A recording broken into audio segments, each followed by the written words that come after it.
मदन मुरारे हे नाथ नारायण वासुदेवा हे नाथ नारायण वासुदेवा हे नाथ नारायण वासुदेवा कृष्ण माधव मदन मुरारी हे नाथ नारायण वासुदेवा मदन मुरारे हे नाथ नारायण वासुदेवा गोविंद बोलो प्यारे गोपाल बोलो राधा रमण हरे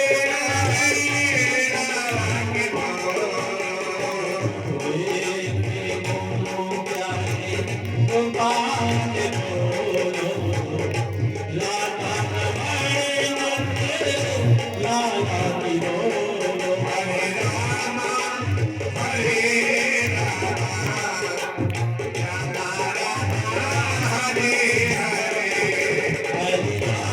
हरे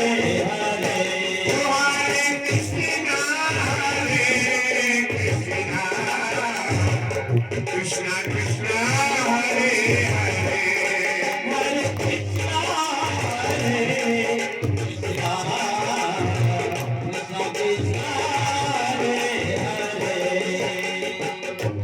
मंगल भगवानी अमंगल हारे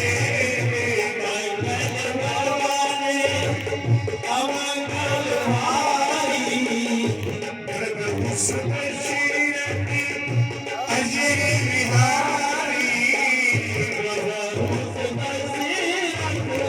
हरे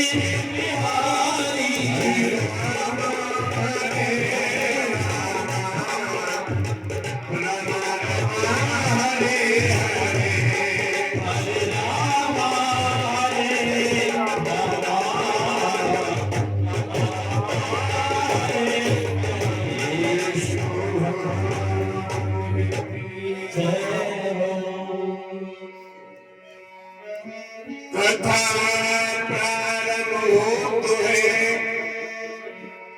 आई वीर हनुमान आसन लीजे प्रेम से प्रभु धरे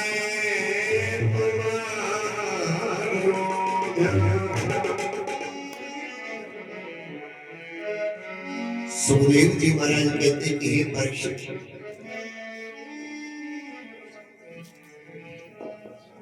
आप इस मन को जरा वहीं जोड़ दीजिए जहां हमने कल कथा का विश्राम दिया था।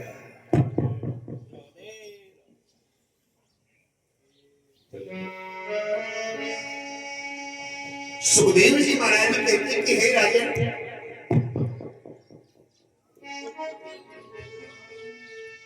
आज सप्तम दिवस है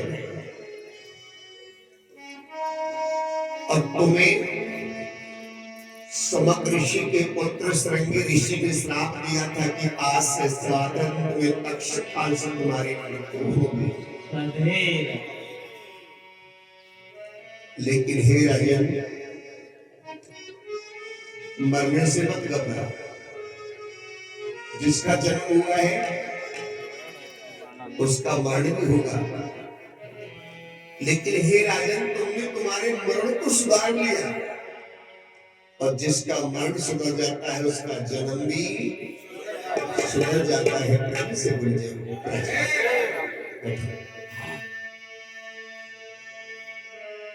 सुखदेव जी महाराज कहते कि परीक्षित एक अध्याय में कहा गया है कि प्रभु ने 16,000 युवतियों के साथ में विवाह किया।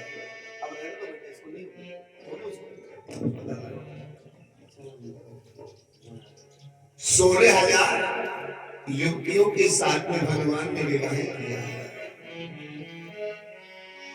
ये 16,000 युवती कौन है?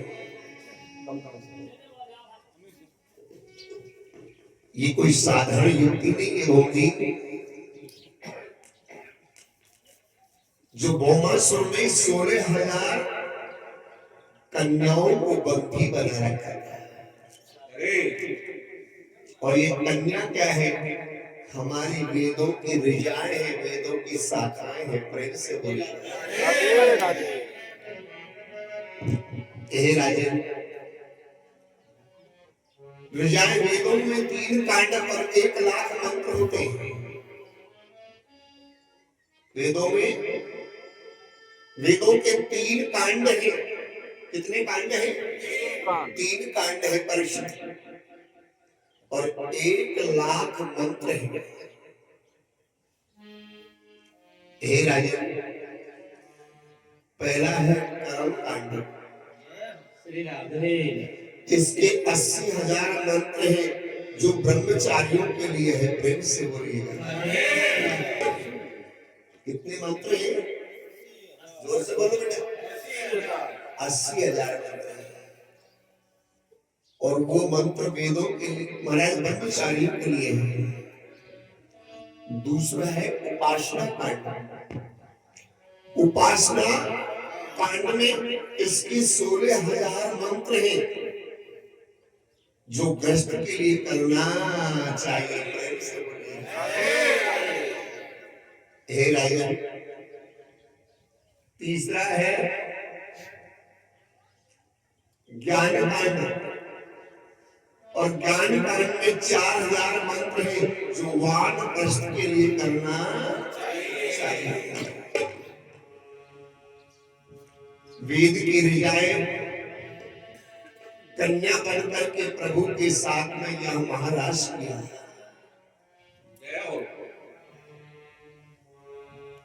सुखदेव जी महाराज कहने लगे हैं, परीक्षित रुक्मिणी ने कल भगवान से प्रार्थना की और भगवान से प्रार्थना करना हमारा कर्तव्य है, मांगना नहीं। अगर भगवान से कथा में जरूरी है बात समझाने से अच्छी लगता है। खत्म से भी बात हो जाएगा भाई, हो जाएगा। जाती नहीं भावना जैसे प्रभु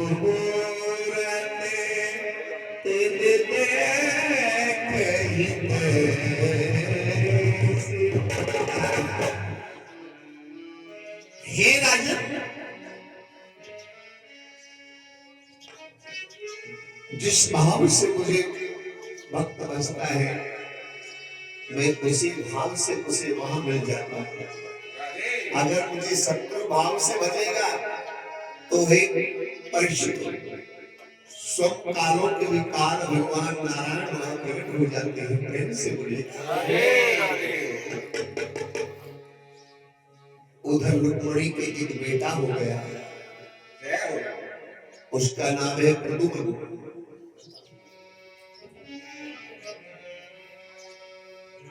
और प्रद्युम्न उधर जन्म हुआ और एक भौमासुर उस प्रद्युम्न को उठा करके ले गया और एक समुद्र में डाल दिया। हे राजन, उस समुद्र में मछली को उधर सांस लेके मुंह बाहर करके सांस लेना हुआ, उधर प्रद्युम्न को गिरना हुआ और प्रद्युम्न सीधे मछली के पेट में चले गए, खरोच तक नहीं आई। प्रद्युम्न पर भगवान की कृपा कि जितने तारे गगन में, जितने शत्रु हो जा पर कृपा रघुवीर की, तो बालन बाका हो। जितने तारे गगन में जितने तारे गगन में जितने ही शत्रु होए और जा पर करता रघुवीर की तो बालन बाका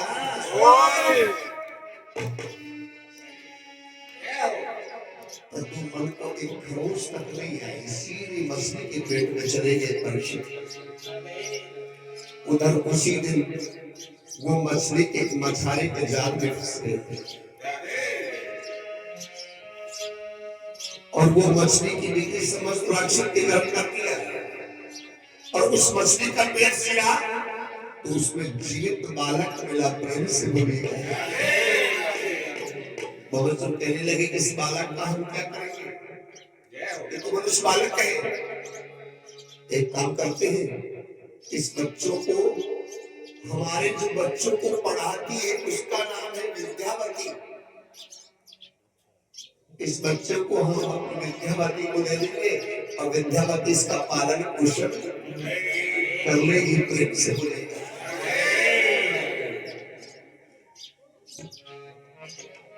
उस प्रद्युम्न को विद्यावती को दे दिया अब विद्यावती उसका पालन करने लगी धीरे धीरे आज प्रद्युम्न बड़ा होने लगा तो एक दिन विद्यावती के यहाँ नारद जी आ गए नारायण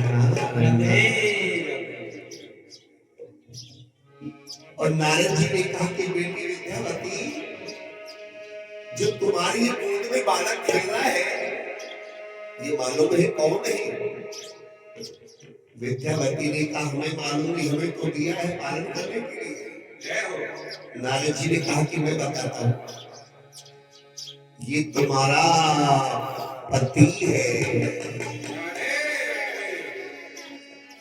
विद्यावती कहने लगी नारद जी काय बात करो हो ये हमारी तो भी शादी भी नहीं हुई हमारा पति कैसे हो सकता है नारद जी ने कहा सुनो ये तुम्हारा पति है पिछले जन्म में इनका नाम था कामदेव क्या नाम था कामदेव और तुम इनकी पत्नी थी तुम्हारा नाम था रति जब शंकर भगवान ने कामदेव को जला करके भस्म कर दिया तो बेटी रति तो भगवान शंकर के चरणों में गुड़गुड़ाने लगी रोने लगी मेरे पति को जीवन दान दो भगवान शंकर ने कहा कि रति अब तो मैं तेरे पति को जीवन दान नहीं दे सकता लेकिन द्वापर में तेरा ही पति भगवान श्री कृष्ण का पुत्र बनकर के तेरी गोद में आएगा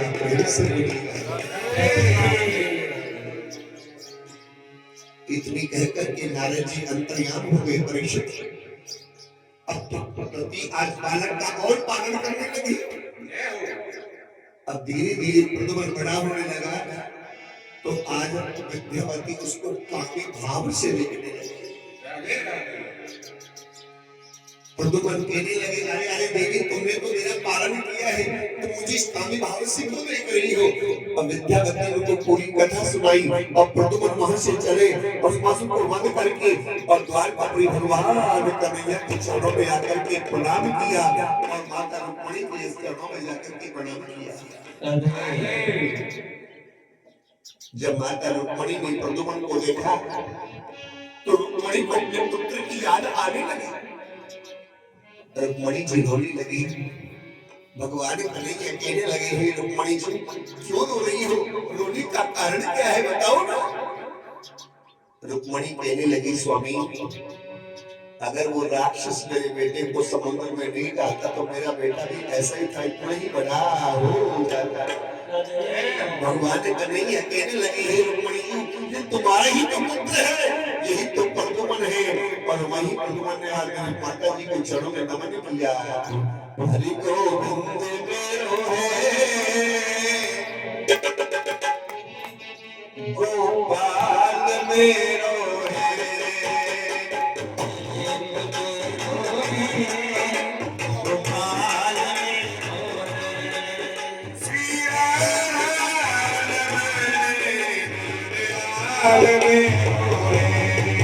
श्री राधा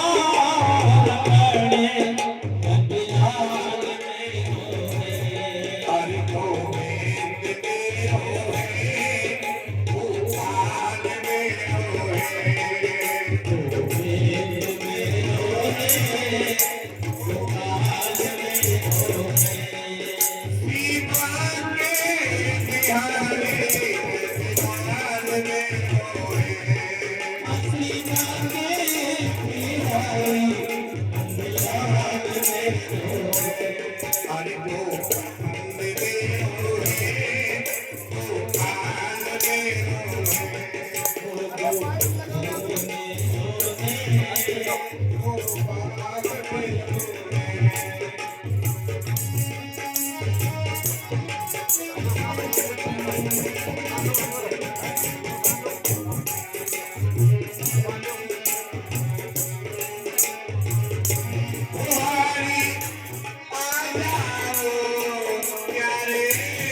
सुखदेव जी महाराज कहने लगे हैं परीक्षित, उधर भगवान कन्हैया की दूसरी पत्नी थी जामंती। जामंती जानते हो? विचारो भालू, हाँ, उनकी पत्नी, उनकी बेटी जामंती के साथ में विवाह हुआ भगवान। परीक्षित जी ने कहा को गुरु जी रखो। जामंती को देख करके उनकी पत्नी एक बेटी के घर में उनके मारे क्यों? भगवान कन्हैया ने जामंती के साथ में विवाह क्यों किया? मुझे इस कथा को जरा पूरी विस्तार से सुनाओ, जरा संक्षेप में नहीं सुनना।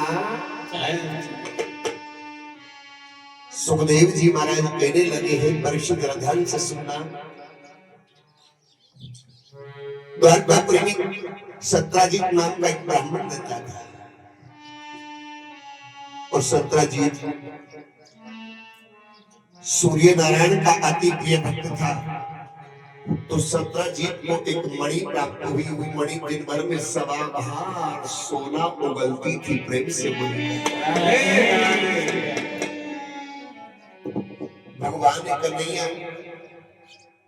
सत्राजीत ने सोचा कि आज मैं द्वारकाधीश भगवान कन्हैया से मिलने जाऊंगा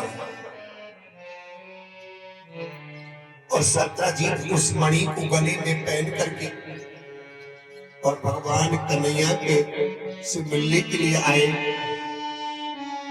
तो भगवान की सूरत सत्राजीत के चेहरे पर पड़ी, तो सत्राजीत के मणि गले से चमक रही थी। राधे राधे।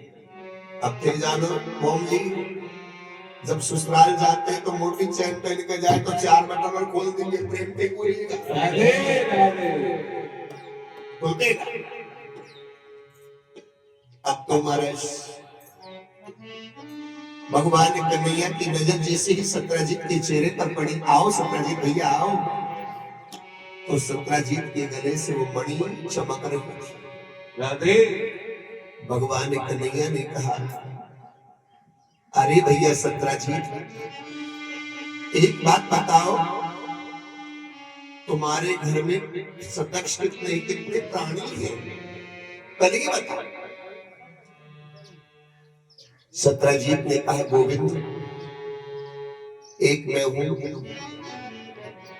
एक मेरी पत्नी है, एक मेरा छोटा भाई है, उसका नाम है कृष्ण, और एक छोटी सी नन्ही सी गुड़िया है। कितने हैं वे? 17 जी, उसकी पत्नी और सब प्रसन्न और एक छोटी सी गुड़िया। कितने हैं? भगवान कन्हैया कहने लगे, एक बात बता भैया, तुम्हारे घर में 3.5 आदमी का परिवार है, छोटी सी गुड़िया है ना पिता आदि, और इस सोने का, इतना सोने का तुम क्या करोगे? एक काम करो, इस मणि को महाराज उग्रसेन के महल में खजाने में से जमा करा दो, वहां ये मणि की पूजा होती रहेगी, और जो सोना उगलेगी तो हम सबको बांट देंगे। प्रेम से बोलिएगा।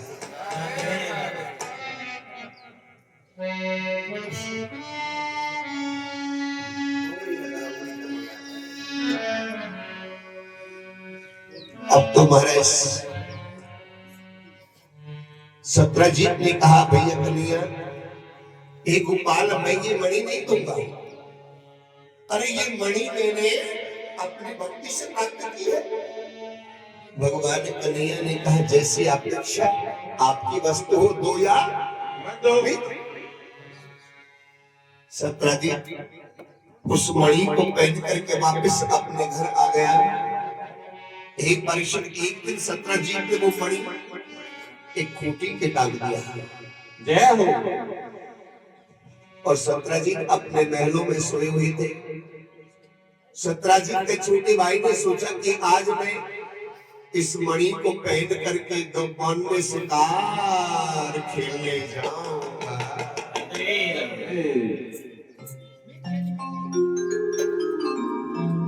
सत्राजीत के छोटे भाई उनका नाम था प्रसेन, और घोड़े पे सवार होकर के वन में शिकार खेलने के लिए चले गया परीक्षित। वहां एक सिंह को सत्राजीत का वध कर दिया, और प्रसेन का वध कर दिया, और प्रसेन के गले से ओढ़ी निकल करके सिंह के कान में अड़ज गई। प्रेम से बोलेगा। सिंह में घूमने लगा तो उस गुफा में एक जामंत रहता था। जामंत ने सोचा कि इस कोई वस्तु है, मैं सिंह से युद्ध करके, इस से युद्ध करके इस मणि को मैं अपनी बेटी जामंती को खिलौने के रूप में दूंगा। जामंत ने आज उसका वध कर दिया, और वध करके अब मणि को लेकर के अपनी बेटी जामंती को दे दिया खिलौने के रूप में। जब प्रसेन घर में पहुंचा तो सत्राजीत के मन में मनसा पाप आ गया। अरे इस मणि भी घर में नहीं है, और मेरा भाई प्रसेन अब तक नहीं आया। ये मणि को एक दिन कन्हैया मांग रहा था, हो सकता है मणि की खातिर कृष्ण ने मेरा भाई का वादा किया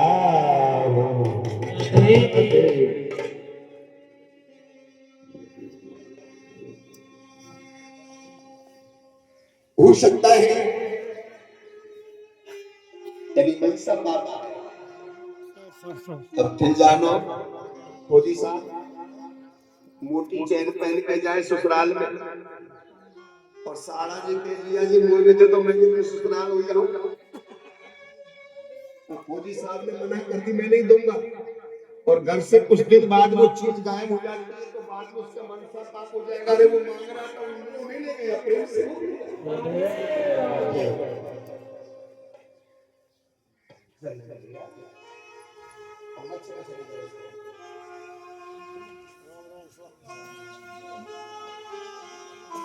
अब तो सत्रजीत के मन में ऐसा बात हो गया और सत्रजीत ने ये बात अपनी पत्नी को बताया।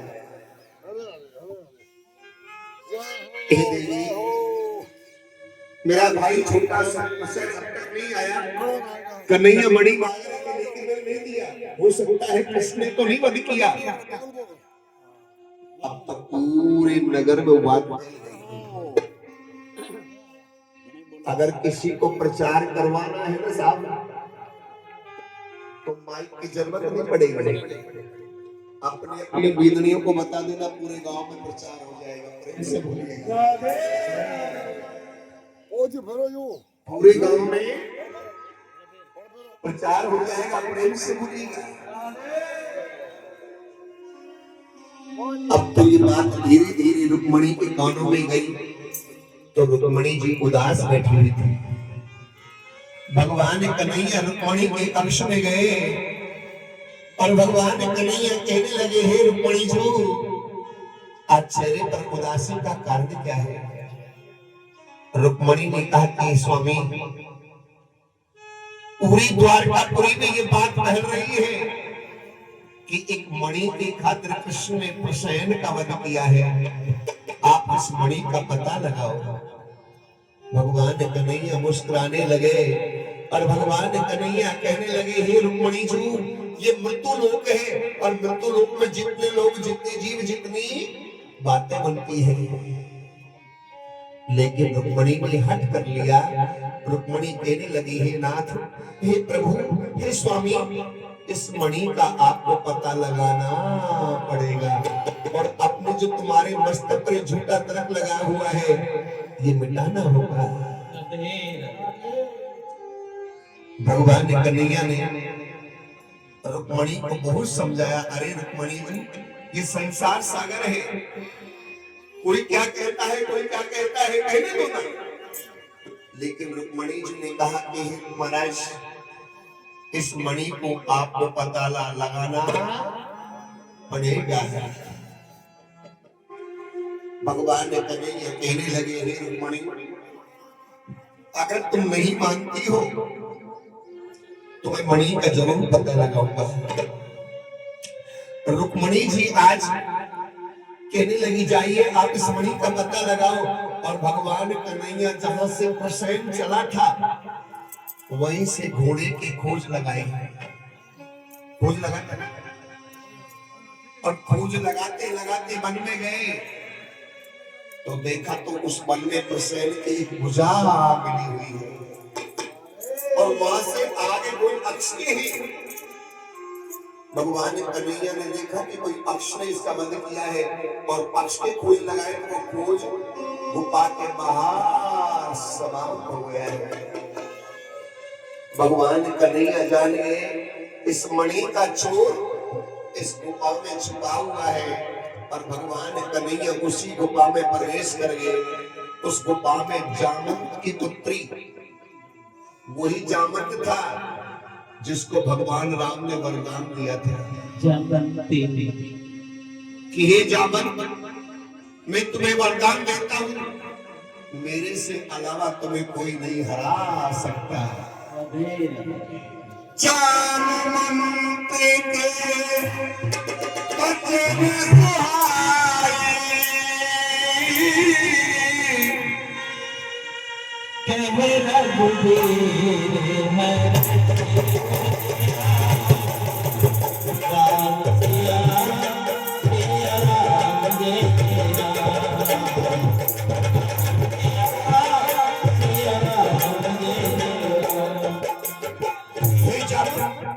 जामवंत की वचन सुनाई, सुनो रघुवीर हर सुनाई, रघुपति की ना बहुत बड़ाई, तुम मम प्रिय भाई। हे जामवंत, मेरे भरत जैसे भाई हो तो। वही जामवंत को वरदान दिया तो जामन की पुत्री जामंती उस मणि से खेल रही थी। भगवान कन्हैया ने दौड़ करके उस मणि को झपट लिया और जामंती जोर से चिल्लाने लगी, अरे पिताजी, अरे पिताजी, देखो कोई पराया पुरुष मणि ले जा रहा है, कोई मणि ले जा रहा है। और जामंत जोर से धारने लगा, कौन हो? पहले मणि ले जाने वाले, पहले मेरे से युद्ध करना पड़ेगा। भगवान कन्हैया कहने लगे, हे जामंती, हम युद्ध करने नहीं आए, इस मणि के खातिर हमारे मस्तक पर झूठा दाम लग रहा है, ये मणि हमें दे दो। जामंत ने कहा, इस मणि को मैं तब दूंगा, पहले मेरे से युद्ध करना पड़ेगा।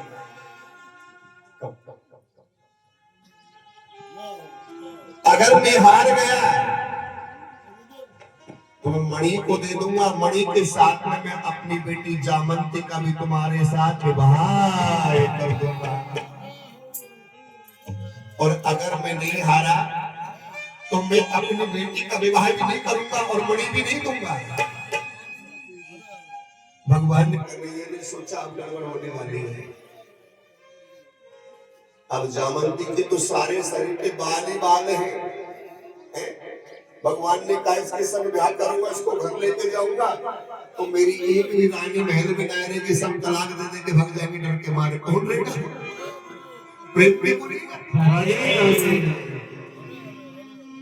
अब तो महाराज भगवान ने कन्हैया ने जामंत को हरा दिया और जामंत हाथ जोड़ के कहने लगा, हे प्रभु, आप अपना सच्चा रूप दिखाइए।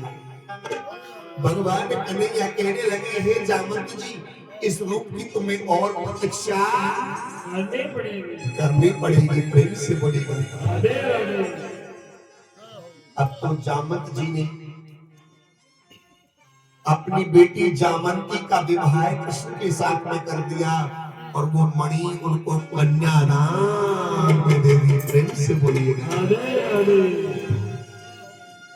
सुखदेव जी महाराज कहने लगे, हैं परीक्षित जी, अब भगवान कन्हैया जामंती को लेकर के तो आ रहे हैं।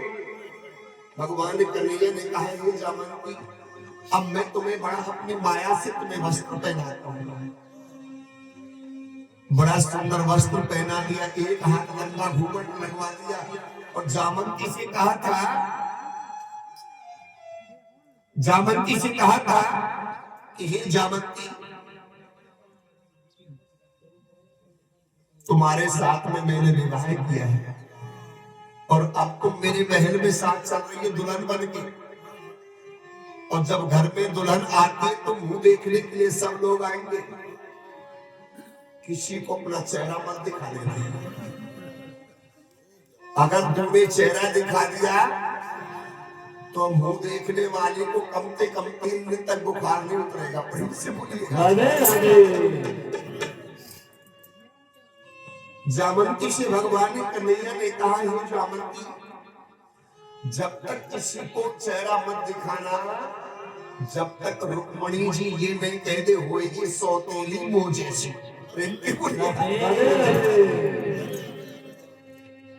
भगवान कन्हैया आज जामंती को विवाह करके घर में लेके आए तो जामंती आज अपने महल में बैठी है। अब तो सब लोग नर नारी नारियां कहने लगी, अरे चलो कन्हैया जी शादी करके लेके आए, दुल्हन का मुंह देखने चले।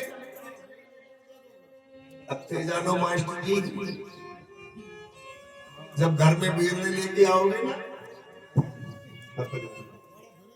तो चेहरा देखने आती, जो मुंह देखने के लिए अकेली बहन कोई घर में नहीं आएगी। कम से कम 1-2 साथ आएंगे, क्यों? बाद में कटाक्ष भी तो करनी है। प्रेम से बोलिए। द्वारकापुर की नारियां आज जामंती का चेहरा देखने के लिए आई तो जामंती ने किसी को अपना चेहरा नहीं दिखाया।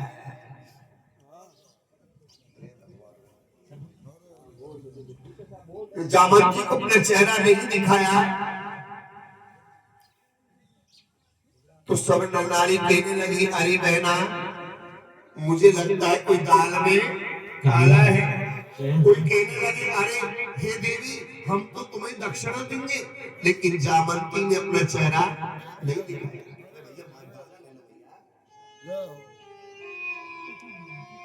सुखदेव जी महाराज कहने लगे हैं परीक्षित, उसी समय आज वो धैर्य जाकर के एक माता कहने लगी अरे बहन नई नई बहू आई है, इसके चेहरा देखने आ रहे हैं, जरा चेहरा उगाड़ दीजिए। लेकिन जामवंती ने अपना चेहरा नहीं दिखाया। एक सखी कहने लगी बहन वो लगे कार्य जाते ही नाय दिखा रही। एक कहने लगी अरे बहन नई नई बिजली आवे ना घर में तो 2-4 महीने घूंघट रखे के बाद में नहीं रखे तब देख लेंगे। अब तो सब नारी रुक्मणी के पास पहुंच गई और रुक्मणी जी से कहने लगे हे माता तुमसे भी सुंदर क्या भगवान कन्हैया ने लेकर के आए जो किसी को अपना चेहरा नहीं दिखा रही। रुक्मणी के मुंह से निकल गया अरे होगी सौतेली हमारी जैसी।